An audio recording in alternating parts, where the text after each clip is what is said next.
पति ब्रह्मचारी। ये कुछ बिहारी मैं हारी।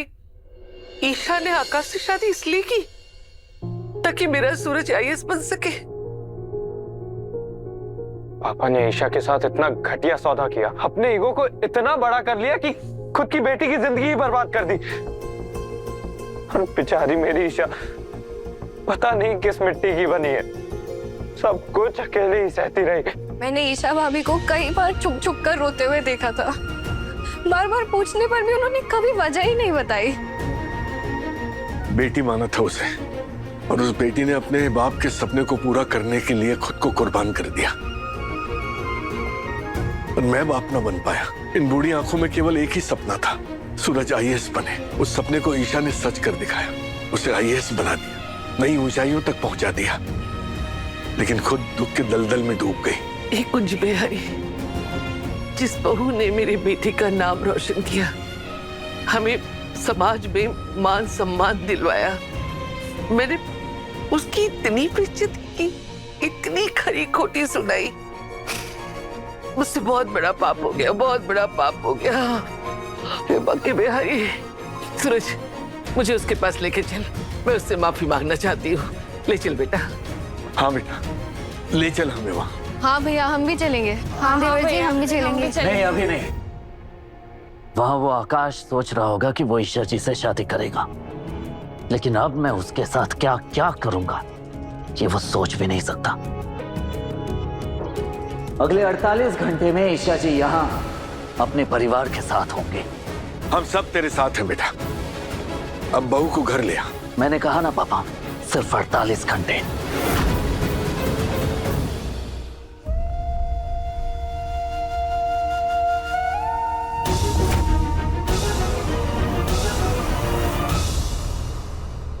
सिर्फ 48 घंटे और। हैंडसम तो मैं हूं, और दूल्हा बन के शेरवानी में बिल्कुल प्रिंस लगूंगा। भगवान सूरज की आत्मा को शांति दे। मुझे हराने चला था और खुद जिंदगी से हाथ धो बैठा। खैर, सूरज के मरने से मेरा ही फायदा हुआ है। वो मरते मरते मेरी कहानी में हैप्पी एंडिंग का ट्विस्ट दे गया। सच के आएंगे आएंगे दूल्हे राजा। अब हमें जो करना है उसमें कोई भी गड़बड़ी नहीं होनी चाहिए। ईशा जी की माँ को सही सलामत उनसे मिलवाना है, और तब तक के लिए हमें ये नाटक जारी रखना है। उसी के साथ साथ हम सभी को ये ध्यान देना है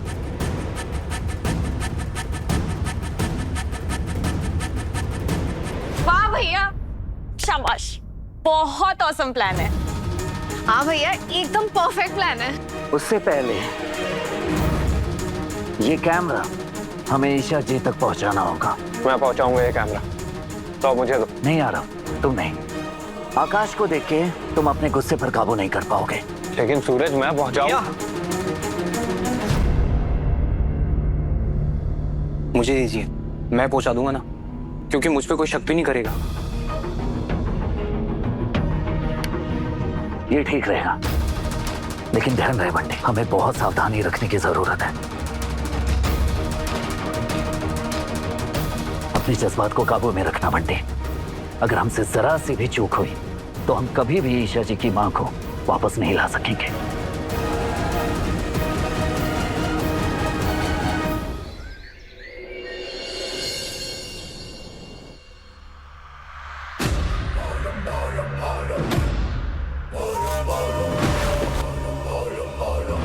मेहंदी।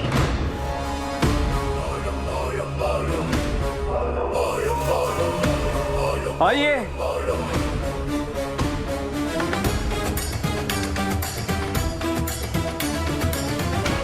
ऐसी मेहंदी लगाइए मेरी दुल्हनिया को कि इस पे मेरे प्यार का रंग चढ़ जाए।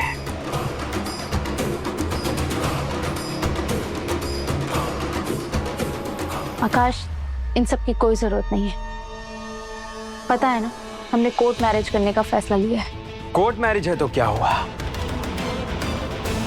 मुझे अपना नाम तुम्हारी हथेली पे लिखा हुआ देखना है। 10 घंटे बीत चुके आकाश। माँ कहाँ पहुंची?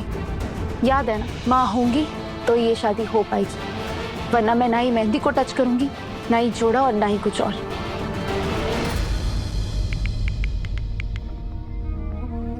हेलो, जरा मेरी प्यारी सासू माँ से बात कराओ।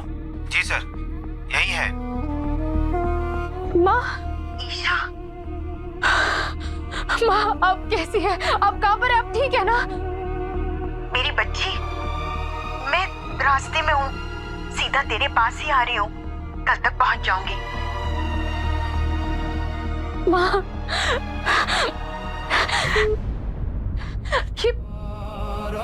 हो गई तसल्ली? कल तक तुम्हारी माँ यहाँ पहुंच जाएगी। आखिर कन्यादान तो उन्हें ही करना है ना?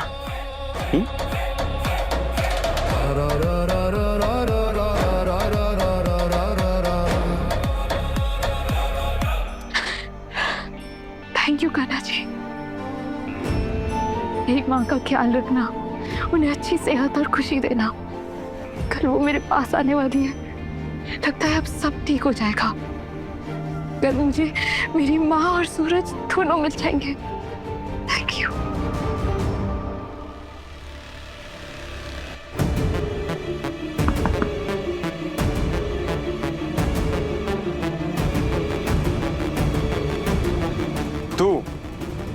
तू यहाँ क्या कर रहा है?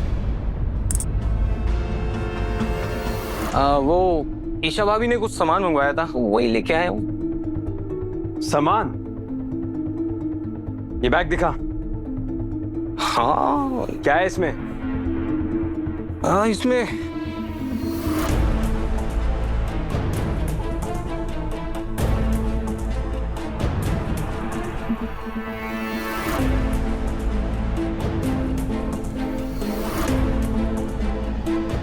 बहुत टाइम बाद माँ से मिलूंगी ना, तो उन्हें एक तोहफा देना चाहती हूँ।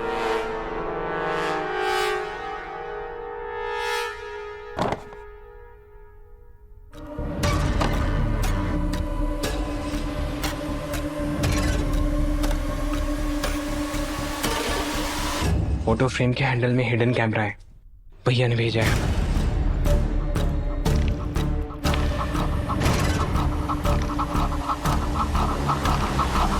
ये फोटो देख सकता हूँ?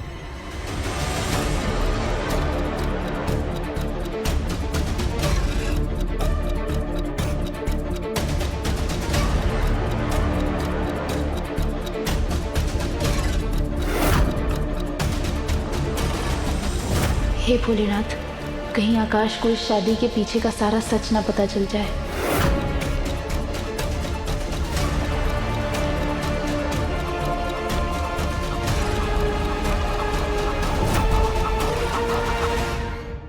पति ब्रह्मचारी शाम 7 बजे दंगल टीवी पर।